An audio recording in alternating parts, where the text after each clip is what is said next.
कुछ ही देर में रोहन एक खिड़की के पास खड़े होकर किसी को इशारा कर रहा था। शश। वो लगातार खिड़की पर नॉक कर रहा था। कबीर, जिसने रोहन को अपने कंधे पर चढ़ाया हुआ था, कहता है, अबे रोहन जल्दी करना, क्या कर रहा है? यहाँ से नीचे गिरा तो हाथ पैर दोनों टूटेंगे। रोहन उसको चुप कराते हुए, अबे चुप न यार, एक वो कुछ बोल नहीं रही और एक तू चुप नहीं हो रहा, पहले गेट तो खोलने दे उसे। संध्या, जो अपने कान में हेडफोन लगाए काम कर रही थी, अचानक उसका ध्यान खिड़की के पास गया जहां पर्दे हल्के हल्के हटने की वजह से किसी शख्स की परछाई दिख रही थी। संध्या पहले तो डर जाती है, फिर धीरे धीरे उस ओर बढ़ती है। उसने पास के फ्रूट बास्केट से एक नाइफ उठा रखा था। वो जल्दी से खिड़की खोलकर अपनी आंखें बंद किए अभी नाइफ सामने चलाने ही वाली थी कि रोहन ने चीखा, मम्मी। संध्या उसकी आवाज सुनकर अपनी आंखें खोलते हुए, तुम यहाँ क्या कर रहे हो? और तुम इस खिड़की तक पहुंचे कैसे?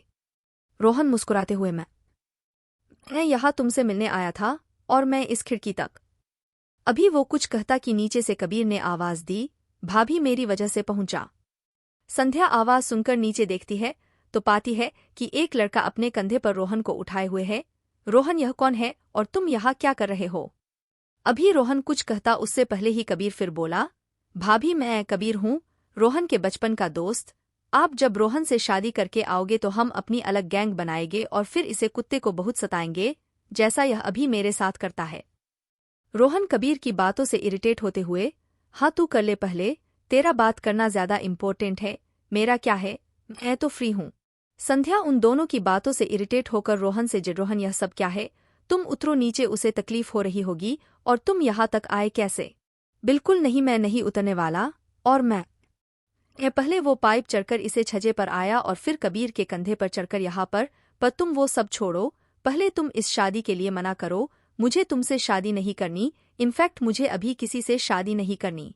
हाँ तो तुम अपने पापा से बोल दो, संध्या ने कैजुअल कहा। वही तो नहीं कर सकता, अगर मैंने कहा तो हिटलर मुझे छोड़ने वाले नहीं है। रोहन उसकी ओर बच्चों की तरह मुंह बनाते हुए कहा। संध्या, जो बाहर से खुद को गुस्सा दिखा रही थी, रोहन के इस क्यूट एक्सप्रेशन को देख वो भी मुस्करा दी, पर जल्द ही खुद को शांत करते हुए उसने कहा, एक चिटली, जैसे तुम अपने पापा को मना नहीं कर सकते वैसे ही मैं भी अपने पापा को मना नहीं कर सकती है, इसलिए अच्छा यही होगा कि हम एक दूसरे से शादी कर ले। रोहन उसकी बात सुनकर गुस्से से संध्या के हाथ में पकड़ा चाकू छीनकर, देखो शादी तो मैं नहीं करूंगा, इसके लिए मुझे जान ही क्यों ना देनी पड़े, वो हाथ पर चाकू रखते हुए कहता है। संध्या उसकी ओर हाथ बढ़ाते हुए, देखो पर रोहन बीच में ही, पास मत आना, मैं नस काट लूंगा। रोहन कह तो रहा था पर चाकू देख ही उसके हाथ कांप रहे थे। संध्या उसकी ओर देखते हुए, चुप, मैं कह रही हूं कि चाकू उल्टी है, धार दूसरी तरफ है, इधर से तुम्हारा नस नहीं कटेगा। रोहन चाकू की ओर देखते हुए, चाकू सच में उल्टी थी। हाँ तो मैं चाकू सीधी करके चलूंगा, वो एक पौज लेता हूँ, 1 सेकंड, मतलब मैं अगर मर जाऊंगा तब भी तुम अपने पापा को मना नहीं करोगी?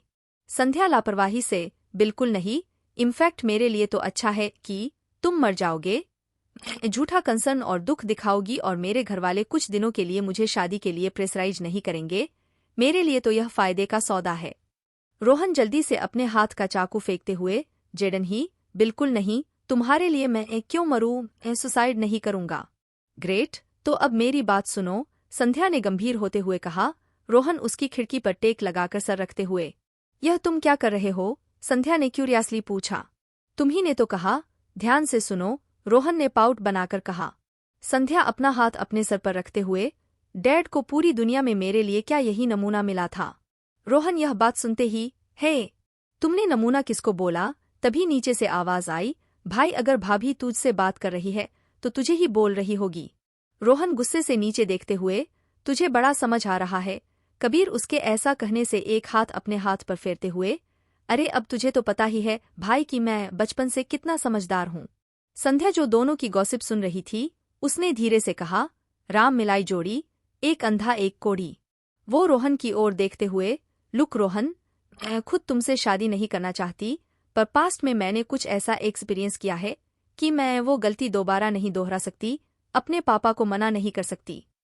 पर जल्द ही मेरी जॉब एम्स्टर्डम में लग जाएगी, मुझे बस 6 मंथ्स की वर्क एक्सपीरियंस चाहिए और उसके लिए मैं कुछ दिनों में एक कॉलेज ज्वाइन भी कर लूंगी। जैसे ही मेरे 6 मंथ्स की एक्सपीरियंस मिली, एम्स्टर्डम चली जाऊंगी और परमानेंटली वही सेटल हो जाऊंगी। तुम शादी के 6 महीने बाद मुझे वहां जाने के लिए रोकना, मैं नहीं रुकूंगी। तुम अल्टीमेटम देना कि अगर मैं गई तो मुझे तुम्हें हमेशा के लिए छोड़कर जाना होगा, तुम्हें डाइवोर्स देना होगा। सब मना करेंगे, पर हम दिखाएंगे कि हम एक दूसरे से गुस्सा है और इसलिए अलग हो गए। जब मैं चली जाऊंगी और फिर वापस नहीं आऊंगी, सब तुम्हें तुम्हारी हालत का जिम्मेदार खुद को मानकर उस वक्त तुम्हें अपने मन का करने देंगे और सिर्फ 6 से 7 महीने के बाद तुम अपनी मर्जी के मालिक होंगे। अब फैसला तुम्हारा है, तुम्हें क्या करना। इतना कहकर जब संध्या ने रोहन की ओर देखा तो रोहन ऊपर सीलिंग की ओर देख किसी बात में खोया था। संध्या उसे झकझोरते हुए, क्या हुआ, कहाँ खो गए? यार तुम्हें यह बॉलीवुड की कहानी जैसा नहीं लग रहा? मैं 6 महीने के लिए शादी करेंगे। शादी की हिडन रीजन किसी को पता नहीं होगी, सबके सामने हम अज्यूम करेंगे कपल की तरह, फिर धीरे धीरे हमें प्यार हो जाएगा। हम दोनों एक दूसरे को कुछ नहीं कहेंगे। तुम मुझसे दूर जाने के गम में तकिए में मुंह छिपाकर रोओगी। संध्या उसे देखते हुए ऐरानी से, ओ जस्ट शट अप, ऐसा कुछ नहीं होने वाला है। अभी तो तुम सुसाइड कर रहे थे, मुझसे शादी नहीं करना चाहते थे, अभी तुमको मोहब्बत होने लगा। रोहन उसकी ओर देखते हुए, और मैं तो फ्लो में बोल गया, सोच रहा हूं किसी डायरेक्टर से मिलकर इस पर फिल्म बनाने के बारे में सोचूं। संध्या उसे रोकते हुए, तुम्हें जो करना है वो करो, पहले तो तुम यहाँ से निकलो। रोहन मुँह बनाते हुए, हाँ तो जा रहा हूं ना, मैंने भी यहाँ बैठकर लोरी थोड़े ही सुनने वाला हूं तुमसे। हे, संध्या के कहा तो रोहन ने एटीट्यूड से हाथ बांधते हुए मुँह बनाकर कहा, हे। पर ऐसा करने से उसका बैलेंस बिगड़ा और कबीर जो काफी देर से उसे कंधे पर लेकर खड़ा था, उसका भी बैलेंस बिगड़ गया और दोनों धराम की आवाज से नीचे आ गए। संध्या ने चिल्लाकर कर रोहन को आवाज दी। शत्रुपा जी जो कमरे से गुजर रही थी वो संध्या के ऐसे चिल्लाने से अंदर आ गई। दूसरी ओर रोहन अपनी सारी गलती कबीर के माथे मर उसे सुनाए जा रहा था। अभी वो कुछ और कहता कि तभी कहीं से कुत्ते की भौंकने की आवाज आई। दोनों जल्दी से उठकर, अबे भाग, वरना इसने काट लिया तो 14 इंजेक्शन दिलवाने पर जाएंगे। कबीर ने आवाज की दिशा की ओर देखते हुए कहा। रोहन और वो भागने ही वाले थे कि रोहन रुक गया। कबीर उसे देखते हुए, क्या हुआ, तू रुका क्यों है? रोहन कंफ्यूजन से, अब तो केवल 3 ही इंजेक्शन पड़ते हैं ना? कबीर उसे बेवकूफ़ी भरे नज़र से घूरते हुए, तुझे दिलवाने हैं? रोहन ने तेजी से अपना सरना में हिलाया। तो भागना खड़ा क्या है? कबीर ने भागते हुए कहा।